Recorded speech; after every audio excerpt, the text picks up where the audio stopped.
The history of watersheds across the American West is one of riparian spaces where vulnerability comes to crisis, where action leads to hope, where ecological repair begins and hopefully gains momentum. America is only beginning to discover the natural beauty that is here. And our country is entering a new era of wise water conservation. Hi, I'm Bill Deverell, co-director, along with Elizabeth Logan, of the Huntington-USC Institute on California and the West. Join us for Western Edition Season 5, Watersheds West. In this season, we explore the relationship between water and people in the American West over several centuries. How has control over water gone hand in hand with European and American colonization? We talk with Indigenous scholars about native views of and relationships to water. We think about the infrastructure of water control. How have humans dammed, diverted, and exploited water resources in the West? What does the future look like in an era of climate catastrophe? Is it time for a paradigm shift? That's just how it's always been. And it's like, this is so new, actually. Yeah. Like the way that water moves is so new to the American West. And it's really actually not great. And it has really destroyed ecosystems.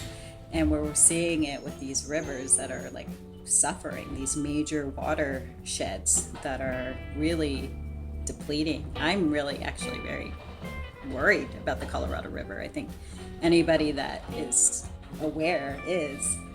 And so I don't know. I don't know if awareness would even change anything, though. We have a legacy in this country of building dams. It's something like a dam has been built every single day since the signing of the Declaration of Independence. You know, that's a part of our collective history. But now we're at this juncture where a lot of these dams are what power companies call legacy assets. They are dilapidated, they are outdated, they're not consistent with applicable law. They require a ton of financial investment to update them and to make them safe. Dam safety, that's another, element of this. One of the things that we learned through Klamath Dam removal was often our biggest enemy was inertia and sort of this idea that in America, we build dams, we don't take them out. Watersheds West has 6 episodes. We begin with a long view of water in the West, orienting ourselves to a region defined by its aridity. How have humans interacted with water over the past 2 centuries, from indigenous cosmologies to American conquest and the commodification of water to collaborations of the present? We then move through case studies of the Klamath River, Glen Canyon Dam on the Colorado River, and the Snake River. We'll end the season back at the Colorado as we imagine the West of the future.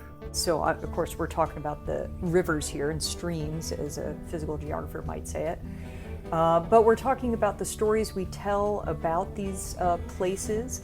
And what a hydronarrative does is it brings the focus to the specific landscape and the specific ecology of a stream or a waterway, and makes that sort of the centerpiece, if you will, the protagonist of the story. And that's I think a useful way for us to tell environmental narratives or to present them. Mm-hmm. It also, by using hydronarratives, opens the door to recognizing that there are multiple stories to tell here and multiple perspectives.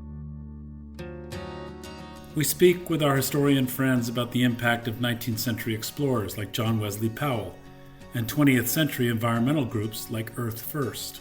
John Wesley Powell was a Civil War veteran from the Midwest who was tasked by the United States government to survey the Colorado River itself and the Colorado River Basin and come back to Congress and tell them, well, what about this goal of reclamation? What can we do with this river? Can we settle the arid West through reclamation? And he heroically, suicidally put wooden boats in Green River, Wyoming, and ran the length of the Colorado River through the canyons and popped out near present-day Las Vegas, having lost 2 men and most of the boats and gear. And he determined through careful study that there was only enough water in the arid West if we dammed every river and stream that was dammable to irrigate 3% of the land area.